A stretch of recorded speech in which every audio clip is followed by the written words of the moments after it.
Nosso programa está de volta e agora a gente bate papo com a doutora Verusca Guendov, que é psicóloga e fala conosco sobre relacionamento afetivo saudável. Tudo bem, Verusca? Tudo boa tarde. ótimo, boa tarde. Prazer te receber aqui, viu? É sempre um prazer estar aqui.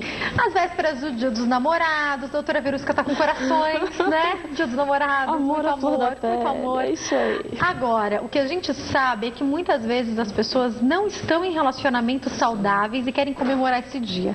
E todas as vezes que a gente vem aqui falar sobre relacionamento, a doutora Verusca dá algumas dicas do que a gente tem que ficar atento para saber se a gente está num relacionamento saudável, doutora. Olha, é muito importante, não só essa data, na verdade nós teríamos que fazer uma reflexão sempre dos relacionamentos afetivos, né?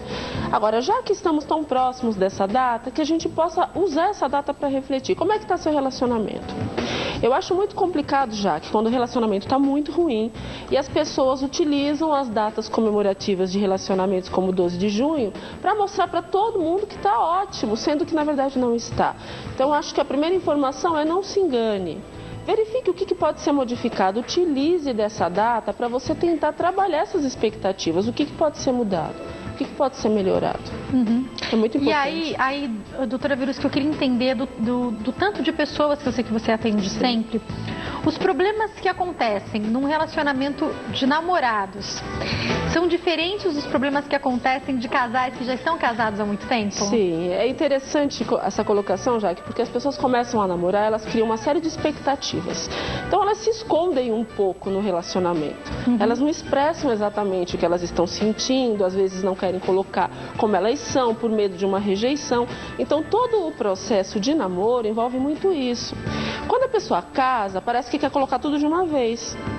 Por que as pessoas não podem continuar no casamento tendo uma vida de namoro, tendo uma vida de carinho, de afeto? Tem casais que falam baixinho, tem casais que têm um carinho e quando casam parece que isso se perde porque tem uma convivência, tem que dividir atividades, tem um monte de responsabilidades. Então o que a gente tem que pensar é que essa mudança muitas vezes se faz presente por conta de tudo aquilo que você criou de expectativa e que você frustrou de expectativa. Então, se a gente pode dar uma continuidade, fazendo com que esse casamento continue com muitas coisas que vieram no namoro, seria ideais. Agora, é lógico, no namoro tem muitos conflitos, né? As expectativas, os conflitos são muito grandes. O que cada um cobra do outro? Verdade. Às vezes, até se ajustar, leva um tempo, com ciúmes. Muitas vezes tem uma série de situações anteriores que interferem na situação atual. Tem muita gente que, por conta de relacionamentos anteriores, ficam com medos, receios, traumas. É interessante você aprender a recomeçar. Tem gente que começa relacionamento afetivo trazendo toda a carga negativa do relacionamento anterior. É importante ficar claro, se você está começando um relacionamento novo, o que passou, passou, tem que ficar para trás. É uma nova história, uma nova perspectiva, uma nova ideia de relacionamento. A gente não pode trazer essa carga para que você transforme um relacionamento novo num relacionamento anterior. Fora, né, doutora, aquilo que é impressionante como as pessoas repetem, às vezes, a procura por pessoas muito parecidas, talvez por não terem tratado e não terem entendido a causa. É engraçado como a gente percebe moças, de repente, que sempre arrumam caras cafajestes. Nossa, mas ela conseguiu terminar com aquele e arruma outro igualzinho, que de repente explora financeiramente, ou que não é carinhoso com ela, que trai.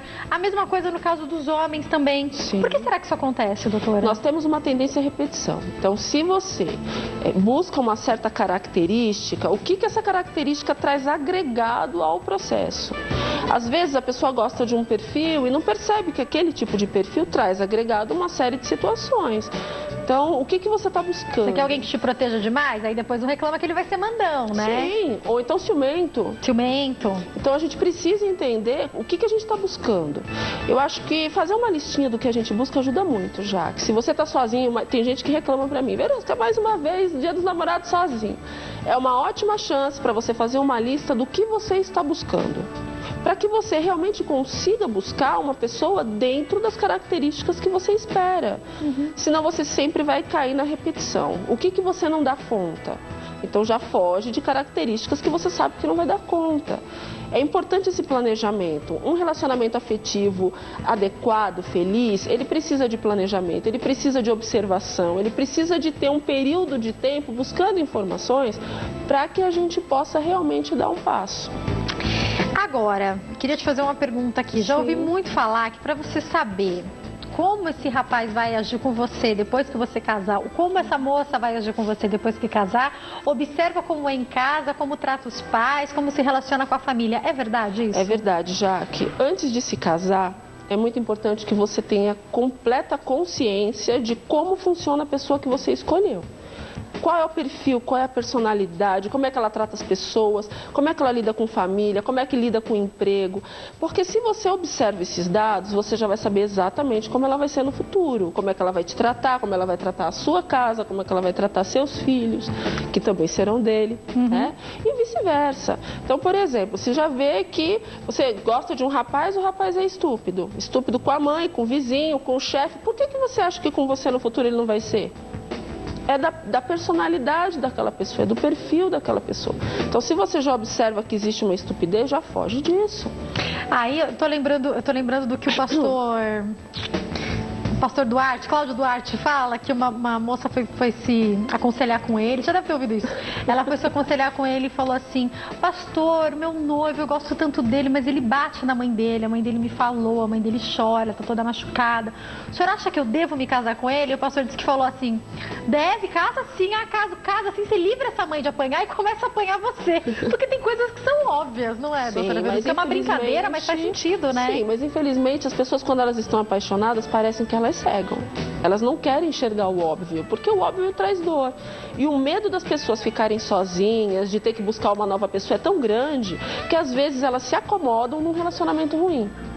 Gente, período de namoro é um período de conhecimento. Você vai conhecer outra pessoa, você vai conviver com outra pessoa, você vai perceber se ela funciona bem com você, você vai perceber se aquele estilo é o estilo que você está buscando, se aquelas características você consegue lidar. E essa pessoa, da mesma forma, também está te observando.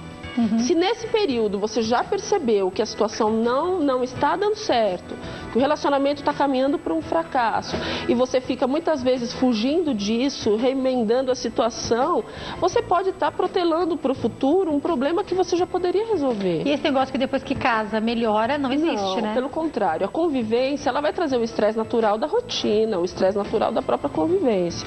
Então você tem que ter certeza, e muita certeza, se você gosta dessa pessoa e do que ela traz como característica. Agora, tem muita gente que cria uma expectativa muito alta e quando vai para um casamento a frustração é muito grande, porque o tipo de tratar, né, do tratamento muda e aí fica complicado. Por isso que a gente tem sempre que criar um ritmo de relacionamento que consiga dar continuidade até o casamento. E quando está casado, continue também com carinho, com afeto. Não permita que o carinho, que a atenção se torne grosseria, se torne uma rejeição, de forma nenhuma. É importante. E para isso o diálogo é fundamental, né, claro, doutora? conversar sempre. Se desde o início do namoro os casais criassem uma rotina de conversa, muitas coisas seriam resolvidas desde o início. Agora, pensando nesse Dia dos Namorados e no que a senhora fala... Sim. Senhora, porque ela é tão jovem, né? Mas no que você fala, doutora, aquela máxima antes só do que mal acompanhado é bem válida, né? Sim, é muito mais fácil e muito melhor você estar sozinho do que estar sofrendo sem necessidade. Relacionamento afetivo, gente, é para multiplicar alegrias e dividir tristezas. Se não está servindo para isso, não tem sentido continuar.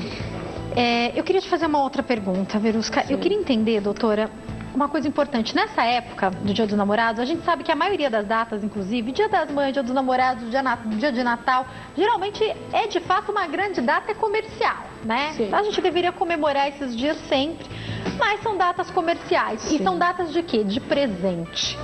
E aí eu queria entender, não só nessa data específica, mas no dia a dia de um relacionamento. Duas pessoas com realidades financeiras muito opostas podem ter problemas também? Olha, tudo que não se é pensado, se é refletido, pode ter problemas, né, Jaque? Agora, é claro que o sentimento, ele tem que ser maior do que qualquer outra diferença. Seja de idade ou do que for. Aquilo que aproxima o casal precisa ser maior do que o que separa. Então, a conversa, o fato de você sempre conseguir buscar formas de você agradar o outro, de você tentar expressar seu sentimento. Porque, sinceramente, já que não adianta um presente tamanho gigante, se você não sabe expressar seu sentimento de uma outra forma, que é uma forma afetiva. O presente, como você mesma disse, é uma data comercial, você dá um presente porque você acostuma essa data. Mas, às vezes, aquela pessoa só quer um gesto. Às vezes ela só quer ouvir que é importante para você. Às vezes ela só quer estar do seu lado. Às vezes ela está querendo curtir um momento junto com você. E não adianta você estar ausente o tempo inteiro, ser grosseiro o ano inteiro, mas dar um presente gigante na data de Dia dos Namorados. Isso não tem sentido. Mulheres e homens recebem e esperam esse carinho, essa demonstração de maneiras diferentes? Sim, é natural que cada um, no seu jeito, dentro da sua personalidade, esperem dentro daquilo, né? Então, por exemplo, se você pega um homem que gosta muito mais de estar passeando, de estar junto, conhecendo lugares novos, viajando, então a forma de agradar é, de repente, pensar uma viagem junto. Às vezes esse homem quer estar junto, fazendo algum planejamento para o futuro, para a conquista de um bem. Isso também é uma forma de agradar. Eu estou dando alguns exemplos. Claro. Às vezes aquele homem ele gosta de música, né? De repente ele gosta, tem um certo carinho por música, toca um instrumento. Então você tem que observar a pessoa que você gosta. Às vezes aquela mulher, ela quer na verdade estar em casa, assistir um filme ali na televisão. Ali mesmo tá ótimo. Tá ótimo. Então não adianta todo aquele movimento externo, sendo que o jeitinho dela é estar ali, né? Ou o contrário, às vezes a pessoa não é caseira, às vezes ela quer estar um pouco fora. Então, como é que é o jeito do outro? Esse outro valoriza o quê? Coisas mais auditivas, valorizam coisas mais visuais, de repente uma vestimenta, né? E você está falando, doutora Verus, que me faz pensar, vou até dividir um pouco aqui da minha vida, que eu sempre divido com os meus telespectadores, né? Algumas coisas que eu acho muito interessantes. Pro meu marido, a gente comprou recentemente um joguinho novo que ele queria, um jogo de estratégia. Sim. Tá louco nesse jogo, né? Todo dia quer jogar. Eu fico lá com ele. E é muito interessante, eu tô percebendo, e a gente começou a fazer isso essa semana, ele acabou de comprar o jogo, que eu começo a interagir junto. Aí você não viu que você tinha que ter subido? Era ali, era lá. E ele, e agora? Pra onde eu vou? Não sei. Vira, volta. E olha só que interessante, ontem eu não vi a hora dele chegar, pra ele continuar jogando, porque é de estratégia, né? E eu queria ver onde chegava. Ele chegou, a gente jantou, eu falei assim, então agora você pode jogar? Eu falei, vamos jogar. E olha só que situação interessante, uniu, né? Duas características. A característica sinestésica, o fato de você se sentir fazendo parte do jogo, jogando, trabalhando a questão motora. Essa questão de estratégia ela é bastante interessante, trabalha bastante movimento fino, memória e a própria estratégia, né? E uniu a sua facilidade visual, que é curtir o momento visualizando ele jogar. Então você conseguiu unir duas características interessantes do processo conjugal. Que aí eu conheço muitas amigas, doutora Verusca, que esse é um problema. Ele ficou horas jogando videogame e não ficou comigo. Bom, eu aprendi que eu vou fazer o seguinte, eu vou ficar lá com ele enquanto ele está jogando videogame. E me sinto super participando. Eu acho que também vai da gente... Eu penso, trabalho o dia inteiro, não tenho às vezes um dia com os amigos, o final de semana é com a família. Se a pessoa quer jogar um pouco de videogame, será que a gente também não pode ceder e estar ali junto, deixar ele ter o espaço dele? Tudo que tenha equilíbrio, vale a pena a gente investir. O que talvez aconteça com algumas pessoas é que não pode também ter só isso. Tem que ter uma divisão. Nisso, né? Tudo aquilo que é demais... Videogame é motivo de discussão entre os casais, doutora? Em algumas situações. Alguns homens e mulheres, porque tem muitas mulheres também que jogam, que estão acostumadas... Candy Crush. Né, sim, joguinho de celular. Tem muitas mulheres que estão acostumadas com essa parte de jogos, tanto de computador, celular, enfim, né? Ou Play, ou enfim, outras marcas. É interessante a gente entender o que é o equilíbrio. Então você não pode ficar mais tempo na frente de uma televisão assistindo algo que de repente você poderia estar dando uma atenção para uma pessoa especial e você só assiste tudo aquilo, né? Ou um videogame, ou só lavando o carro todo final de semana na mesma hora. Futebol, que as mulheres reclamam muito. Na verdade tem que ter um equilíbrio. Como é que funciona? Em que momento pode ser interessante para esse homem ou para essa mulher se dedicar àquele jogo e você fazer parte? Em que outro momento essa pessoa vai abrir mão disso para estar do seu lado fazendo algo que te agrada? Né? Então a troca ela é extremamente essencial. Agora, o que me preocupa nos relacionamentos é o desequilíbrio. Você não pode ter um comportamento sempre igual e o outro só abrindo mão de todas as suas vontades em detrimento dessa pessoa. Aí é um problema, né? Porque isso é uma coisa que eu vejo também se repetir em muitos relacionamentos, doutora, e eu acho que a gente tem que tomar cuidado. Talvez a mulher tenha um pouco mais essa tendência de ceder, para não fazer só o que é vontade do outro, né? Então toda vez que vai pro cinema é o outro que escolhe o filme. Toda vez que vai pro restaurante X é o outro que escolhe o cardápio. Porque hoje em dia a gente divide muita coisa, né? Não dá pra pedir vários pratos. E aí eu fico imaginando, não, os dois têm que ceder, não é assim? Se desde o início, desde o namoro, muitas coisas fossem conversadas, isso seria totalmente diferente. Então, se eu pudesse até dar uma dica para você que está em casa, está começando um relacionamento, comece conversando bastante. Porque se você consegue se acostumar desde o início a combinar melhor as coisas, a conversar, a decidir junto, você vai ter muito mais flexibilidade de decidir uma coisa que te agrade e outra coisa que eu abra a mão, e isso vai ter um equilíbrio. Agora, é muito triste, já que para um relacionamento afetivo, quando ela percebe que ela se rejeita, ela se anula 100% em detrimento do outro. Então, aquela chama que mantém essas duas vidas unidas começa a ter problemas. Então, que o casal possa tomar decisões juntas, que possam continuar sempre valorizando a companhia um do outro, valorizando o sentimento que tem um pelo outro. Gente, verbalizem sentimento. Como é difícil para algumas pessoas falarem o que sente. E às vezes a pessoa só precisava ouvir isso. Ela só queria ouvir. Ela só queria ouvir isso. Às vezes ela não queria o carro, ela não queria aquele presente caro, aquela joia cara. Ela só queria ouvir que é importante na vida daquela pessoa, só isso. Então, que antes de objetos e de coisas, que a expressão do amor seja o principal motivo da relação. Agora, doutora, como seguir tendo vida em casal depois dos filhos? Eu ouço muito as pessoas falarem sobre isso.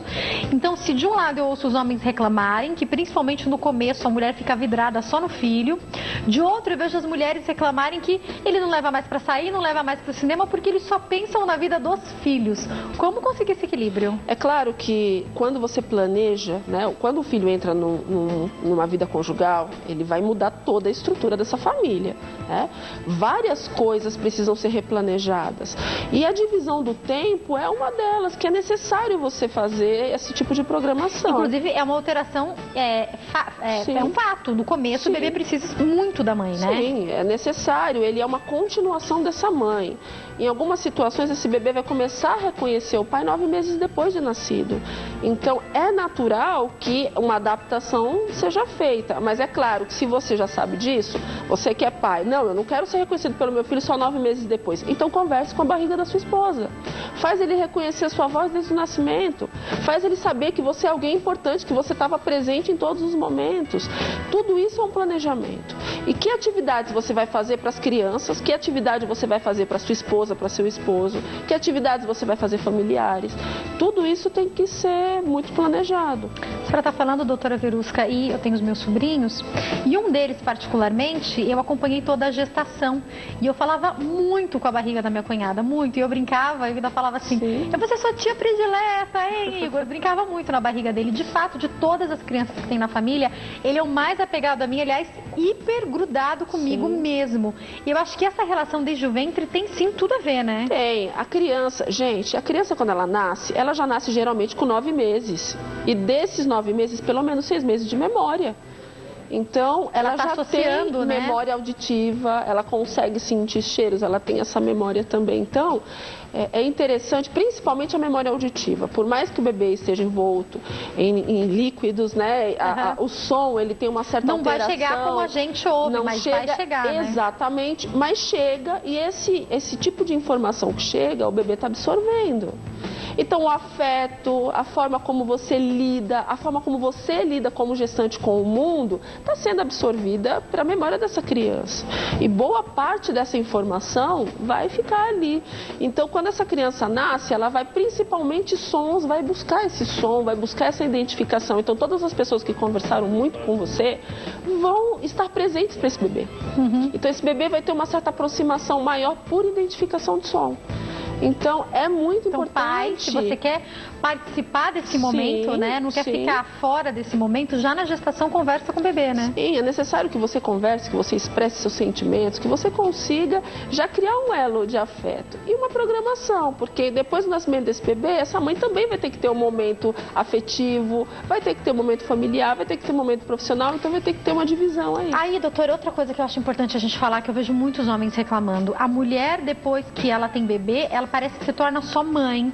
E aí, ela não quer deixar o filho, vou imaginar aqui o Dia dos Namorados, que seja um dia E eu digo, né, talvez nem o dia 12, né, o dia 11 ou o dia 13 para sair para jantar, porque o dia 12 eu acho que é um caos, né, mas pega um dia da semana para sair com seu marido para passear. E o que eu percebo e vejo muitos homens reclamando, e a senhora vai poder falar sobre como isso é em consultório, é que a mulher não quer deixar o filho por nada. O filho já está ali com um ano e meio, não vou sair para jantar sem meu filho. Eles não precisam ter esses momentos de vez em quando, doutora? É lógico, como eu disse, toda uma questão de adaptação. Como tudo é muito novo, as mães têm muito medo de errar em alguma coisa, de faltar alguma coisa, da criança passar mal, de faltar a presença dela, né?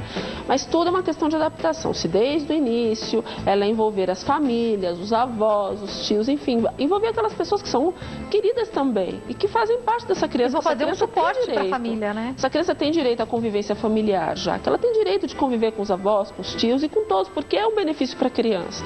Então, é um momento especial de adaptação para a criança também e para essa mãe. Então, se você tem todo esse apego e está difícil, então tem que fazer uma avaliação do que faz você ter tantos medos. Será que não é uma cobrança exagerada? Será que essa pessoa também não vem com tantas expectativas por N cobranças externas? Então, tudo isso tem que ser muito averiguado. Doutora Verusca, se a gente tivesse que deixar algumas dicas aqui de relacionamento afetivo, quais seriam? Dá para enumerar algumas? Sim. Para você, por exemplo, que não está namorando, quer namorar, escolha o perfil, mas realmente dedique tempo a escolher esse perfil. E frequente lugares que esse perfil esteja presente, porque não adianta você escolher um perfil e frequentar um local que não vai ter esse perfil. Então é importante que você tenha uma observação. Porque o homem para casar e vai para balada? Difícil, né? Não vai ter como. Tem coisas que são incompatíveis, né? Para você que está namorando, que você consiga trazer para esse relacionamento sempre a expressão do seu afeto. Que desde o início tenha conversa, que desde o início tenha essa expressão, que você observe o outro e tente sempre fazer do outro uma pessoa feliz e que essa pessoa também saiba ter essa troca, né? E para você que já é noivo e está casado, enfim, que você continue sempre namorando, porque o namoro não acabou, gente. Ela apenas aumentou de frequência, né? O namoro, ele não pode acabar. Ele tem que dar continuidade no casamento. Então, é um engano achar que, eu casei, agora o namoro acabou. Não. O namoro tanto está presente que você casou. E que, além da dinâmica de casamento, você vai ter uma dinâmica de namoro também. De poder valorizar, de poder expressar, de poder conviver. Cuidado com as expectativas que você cria, para que essas expectativas não sejam um problema no relacionamento, principalmente de casamento. E vale falar que um grande problema que a gente tem, eu já falei isso aqui, é essa história de conto de fadas.